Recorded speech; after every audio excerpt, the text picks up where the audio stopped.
জন্য আল্লাহ বলেন ওয়া আনজালনা মিনাস সামা'i মাআন ফাআনবাতনা ফিহা মিন কুল্লি যাওজিন কারীম। আল্লাহ তাআলা বলেন ওই আসমান থেকে আমি আল্লাহ তাআলা জমিনের মধ্যে বৃষ্টি বর্ষণ করি, আর বৃষ্টি বর্ষণ হওয়ার পরে জমিন যখন ফসলাদির উপযোগী হয়ে যায়, ওই জমিনের মধ্যে বীজ রোপণ করলে যখন বীজ করতে পারে, তার ফলন ভালো হইতে পারে, এই জন্য আমি আল্লাহ তাআলা আসমান থেকে বৃষ্টি বর্ষণ করি। বৃষ্টি বর্ষণ করার পর এই জমিনটা যখন সতেজ হয়ে যায়, সুন্দর হয়ে যায়, সেই জায়গা থেকে আমি আল্লাহ তাআলা তোমাদের খাবারের জন্য যত রিজিকের ব্যবস্থা আছে সমস্ত রিজিকের বন্দোবস্ত আমি আল্লাহ করি। কে করে বলেন? হাযা খালকুল্লাহি ফারুনি মাযা খালাকাল্লাযীনা মিন দুনিহি বালিল যালিমুনা ফি দালালিম মুবিন। হাযা খালকুল্লাহ, এইগুলো আল্লাহ তাআলাই সৃষ্টি করেছেন। কে বানাইছেন? আসমান বানাইছেন আল্লাহ, জমিন বানাইছেন আল্লাহ, জমিনের মধ্যে হাজারো মাখলুক আল্লাহ বানাইছেন। আবার সেই মাখলুকের রিজিকের জন্য আসমান থেকে আল্লাহ পানি বর্ষণ করেন জমিনে। পানি বর্ষণ হওয়ার পরে জমিনটা যখন ভিজে যায়, সেই জায়গা থেকে আমি আল্লাহ ফসলাদি তৈরি করি, রিজিকের বন্দোবস্ত করি, যাতে করে সমস্ত মাখলুকাতের জন্য তাদের ক্ষুধা নিবারণ তারা যেন করতে পারে। এই জন্য আমি আল্লাহ তাআলা উত্তম রিজিকের ফয়সালা এই জমিনের মধ্যে আমার মাখলুকাতের জন্য আমি করি। এই যা কিছু করতেছি হাযা খালকুল্লাহ, এগুলা সব আল্লাহর সৃষ্টি। সবগুলো কার সৃষ্টি? ফারুনি, এ তোমরা কি দেখো না এইগুলা সব আল্লাহ সৃষ্টি করেছেন। মাযা খালাকাল্লাযীনা মিন দুনিহি, আল্লাহ সারা যদি কেউ এইগুলা সৃষ্টি করে থাকে, তাহলে আল্লাহ বলতেছেন আমাকে একটু দেখাও এইগুলা আমি বাদে কে সৃষ্টি করে। আল্লাহ নবীরে বলতেছেন যে আপনি এই যে যা কিছু দেখতেছেন এগুলো তো আমি বানাইছি।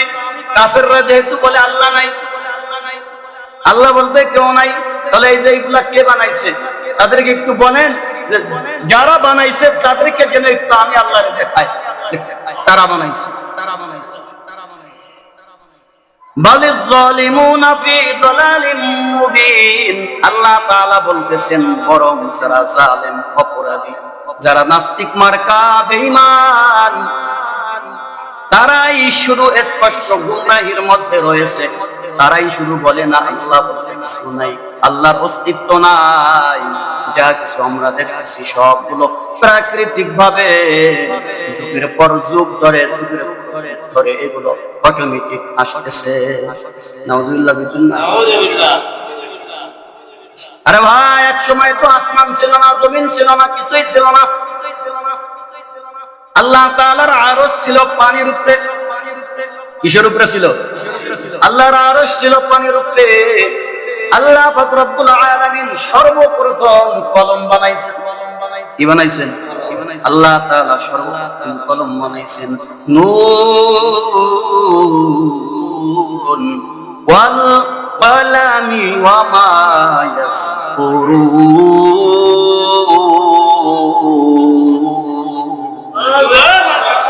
আল্লাহ বলেন নুন ওয়াল কালামি ওয়া মা ইয়াসতুরুন, সর্বপ্রথম আমি আল্লাহ তাআলা কলম বানায়া ওই কলমের মাধ্যমে আমি আল্লাহ তাআলা কি কি করব কি না করব সবগুলোকে আমি আল্লাহ তাআলা খাতায় লিখছি। কুদরতি ভাবে আরশ মহল্লার মধ্যে একটা তক্তা আছে, খাতার মতন। আমরা তো বর্তমানে খাতা বলি, তক্তা আগের দিনের মানুষের ওই যে আপনার নাইকল পাতায় লাগতো নাকি, বড় বড় তক্তায় লাগতো, বিভিন্ন জিনিসে লাগতো, এখনো মানুষের ছেলেরা লাগতো। আল্লাহ রাব্বুল আলামিন বলতেছেন আমি আল্লাহ তাআলা সর্বপ্রথম কলম বানায়া এরপরে আমি আল্লাহ সেই খাতার মধ্যে আমি আল্লাহ তাআলা লিপিবদ্ধ করেছি, লিখে রাখছি কি কি দুনিয়ার মধ্যে হবে, কি কি আমি আল্লাহ সৃষ্টি করব, কি কি বানাবো, দুনিয়াতে কারা কারা যাবে, কারা কারা বসবাস করবে, এবং দুনিয়াতে যাওয়ার পর ওই মাখলুক গুলো কি কি খাবে, সবগুলোর বন্দোবস্ত আমি আল্লাহ তাআলা এই আসমান জমিন বানানোর আগে আমি আল্লাহ লিপিবদ্ধ করে রাখছি। এজন্য আল্লাহ তাআলা বলেন বালিল যালিমুনা ফি যালালিম মুবিন, যারা জালেম বেঈমান, যারা নাস্তিক মার্কা আল্লাহ বিশ্বাস করে না, যারা বলে মৃত্যুর পর আর কোন জগৎ নাই, কবর একটা ধান্দাবাজি, ভাউতাবাজি।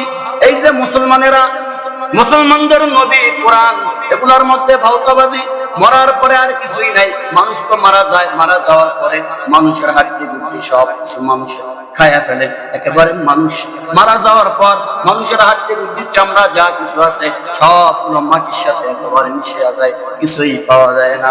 আল্লাহ রাব্বুল আলামিন এইরকম প্রশ্নের উত্তর কুরআনুল কারীমের মধ্যে আল্লাহ তাআলা অন্য এক আয়াতের মধ্যে আল্লাহ তাআলা বলেছেন, হে নবী আপনি তাদেরকে বলিয়া দেন এক সময়ও কিন্তু ওরাও ছিল না, কিছুই ছিল না, এই মানুষ ছিল না।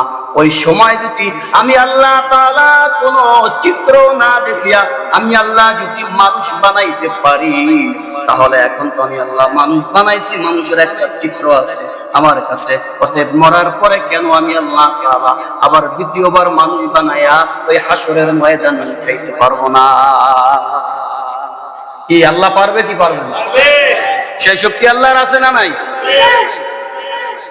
এজন্য আল্লাহ তাআলা বলেন আসমান বানাইছি আমি, জমিন বানাইছি আমি, সব কিছু আমি আল্লাহ তাআলা বানাইছি। বানানোর পর এই জমিনের মধ্যে মাখলুক সৃষ্টি করেছি, সেই মাখলুক গুলো আবার কি খাবে, সবগুলোর রিজিকের বন্দোবস্ত আমি আল্লাহ করছি। সুতরাং এইগুলা দেখিয়াও যারা দেখার ভান করিয়া চলে, দেখে না, যারা মনে করে যে না এগুলা প্রাকৃতিক ভাবে এমনি এমনি আছে, আল্লাহ বলতেছেন তারাই হইছে জালেম। এইরকম জালেম মার্কা যারা, তারা স্পষ্ট গোমরাহির মধ্যে আছে। তাহলে যারা জালেম, যারা আসমান জমিন আল্লাহ বানাইছে বিশ্বাস করে না, আল্লাহর অস্তিত্ব আছে বিশ্বাস করে না, আল্লাহ যেহেতু তাদেরকে জালেম বলছে, আমাদের জালেম বলতে কোনো সমস্যা আছে? কথা কয় না? আল্লাহ যাদেরকে অপরাধী বলছে, আমাদের তাদেরকে অপরাধী বলতে কোনো সমস্যা আছে? যেখানে আল্লাহ তাআলা নিজেই অপরাধী ঘোষণা করেছেন তাদেরকে, আমরা বললে দোষটা কোথায়? আল্লাহ নিজেই তো তাদেরকে অপরাধী বলে দিয়েছেন। কারা কারা কি অপরাধ করে, এই কাজ করলে তারা এই অপরাধের কারণে তাদের নাম হয়ে যায়, এগুলা তো আল্লাহ তাআলাই বলছেন। আমরাও সেগুলো মাঝে মাঝে বলি, কিন্তু বলার কারণে অনেক জায়গায় দেখা যায় বিভিন্ন সময় বিভিন্ন হুমকি আসে না? বিভিন্ন ওয়াজ মাহফিলে দেখবেন বড় বড় বক্তারা যখন আলোচনা করে, তখন অনেক নাস্তিক মার্কা কিছু মুসলমান আছে, এরা একেবারে তার পাইলে মনে করেন একেবারে ক্রস পায়। আল্লাহ তাআলা যাদেরকে জালেম বলছেন, তাদেরকে জালেম বলতে আমাদের কোনো ভয় আছে কি বলেন? হ্যাঁ, সাহস করে ইমানি বল থাকে, ইমানি জজবা থাকলে বলতে পারবেন, সমস্যা। এজন্য যারা বিশ্বাস করে না যে আল্লাহ আছে, বলেন তাদেরকে আল্লাহ কি ঘোষণা দিছে? জালেম ঘোষণা দিছে। অন্য এক আয়াতের মধ্যে অনেক বিভিন্ন বিষয়ে আল্লাহ তাআলা কোরআনের মধ্যে বিভিন্ন বিষয়গুলোকে আল্লাহ তাআলা তুলে ধরছেন। ওই বিষয়গুলোকে যারা মানে না, বোঝার চেষ্টা করে না, আল্লাহ তাআলা কোন জায়গায় বলেছেন তারা ফাসিক, কোন জায়গায় বলেছেন তারা জালেম, কোন জায়গায় বলেছেন তারা ওয়াইরিল মাগদুবি আলাইহিম ওয়ালাদ-দাল্লিন, তারা অভিশপ্ত। সূরা ফাতিহার মধ্যে আল্লাহ তাআলা বলেন ওয়াইরিল মাগদুবি আলাইহিম ওয়ালাদ-দাল্লিন। এই জায়গায় মুফাসসিরিন ইকরাম বলেন ইহুদি কাদেরকে বুঝাইছে? ইহুদি এবং খ্রিস্টানদেরকে আল্লাহ তাআলা বুঝাইছেন। কেন? বলে ইহুদি খ্রিস্টানরা খুব ভয়ঙ্কর একটা জাতি। এই ইহুদি খ্রিস্টানরা তারা তাদের নবীদেরকেও ছাড় দেয় নাই, নবীদেরকেও কি দেয় নাই? ছাড় দেয় নাই। নবীদেরকেও তারা কতল করে ফেলাইছে, মাইরা ফেলাইছে। সেই ইহুদির দোসররা এখনো পর্যন্ত আছে না নাই? গাজা ধ্বংস করলো কারা? এই ইহুদির গোষ্ঠীরা, ইসরায়েলি গোষ্ঠীরা। আল্লাহ রাব্বুল আলামিন বলতেছেন, ওয়া মাকারু ওয়া মাকারাল্লাহ ওয়াল্লাহু খায়রুল মাকিরিন। হ্যাঁ, দুনিয়ার বড় বড় রাজা বাদশা জালিমরা, ভালোভাবে শোন, মুসলমানদের উপরে অত্যাচার করবি, মুসলমানদের বিনিকরণ করবি, মারবি, আমি আল্লাহ তাআলা তোদেরকে একটু ছাড় দিব, তবে সাবধান হয়ে যা, আমি আল্লাহ তাআলা তোদেরকে ছেড়ে দিব না। গাজায় এত নির্যাতন তারা করছে, গাজার মধ্যে যত মানুষ ছিল সমস্ত মানুষগুলোকে বোমা হামলা করে শেষ করে দিল। গাজার ঘর বাড়ি যা ছিল সব পুরাইয়া দিল। শুধু তাই না, কত বড় বেঈমান, তাকায়া দেখলো এই মুসলমানদেরকে যদি মারি তাহলে মুসলমানদেরকে হাসপাতালে নিয়ে যাবে, বরং হাসপাতালে গেলে তারা সুস্থ হইয়া আবার যুদ্ধ করার জন্য চলে আসবে। অতএব প্ল্যান হইল গাজার মধ্যে কোনো একটা হাসপাতাল রাখা যাবে না। এই জন্য তারা প্ল্যান করেন গাজার মধ্যে যত হসপিটাল ছিল, যত হাসপাতাল ছিল সবগুলোরে পুরে একেবারে সরকার করে দিয়েছে। মানুষগুলো অসুস্থতার কারণে কষ্ট পায়া পায়া পায়া পায়া সবাই শহীদি মরণ ওই পরপারে পারে জমাইছে। এখনো পর্যন্ত হাজারো মা বোনেরা কান্না করে, কারো সন্তান অসুস্থ, কারো স্বামী অসুস্থ, কারো বাবা অসুস্থ, কারো আত্মীয় স্বজন অসুস্থ, হাসপাতালের কোনো ব্যবস্থা নাই। আল্লাহ তাআলা বলছেন, এই সাবধান হয়ে যা, আমি আল্লাহ তাআলা যদি ধরি এমন ধরা ধরবো, দুনিয়ার কোন শক্তি সেই জায়গায় কোনদিনও কুলাইতে পারবে না। এই জন্য দেখেন নাই খবরে, লস অ্যাঞ্জেলেস একটা শহরের নাম আমেরিকা, পুরা শহরটাই আগুন দিয়ে সরকার হয়ে গেছে। পুরা শহরটাই কি হয়ে গেছে? সবচাইতে বেশি নির্যাতন মুসলমানদেরকে করছে ওই শহরের মানুষগুলা। তারা সহযোগিতাও করছে গাজার মুসলমানদেরকে কিভাবে শেষ করিয়া দেওয়া যায়, তারা সব সময় বুদ্ধি পরামর্শ ওই শহরের মধ্যে বৈশা করছে। আল্লাহ কয়, ওই বাটপার, আমার ধরা কেমন দেখ, এমন আগুন লাগাইছি সাংবাদিকরা হতভম্ব হয়ে গেছে। এই আগুনের সূত্র কোথায়, কোন জায়গা থেকে এই আগুন আসলো, এত পানি দেয় তারপরও নিবান সম্ভব হয় না।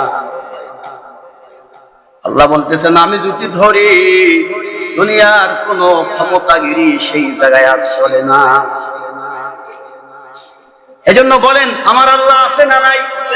আসমান আল্লাহ বানাইছেন, জমিন আল্লাহ বানাইছেন, আপনাকে আমাকে আল্লাহ বানাইছেন, সমস্ত মাখলুকাত আল্লাহ বানাইছেন।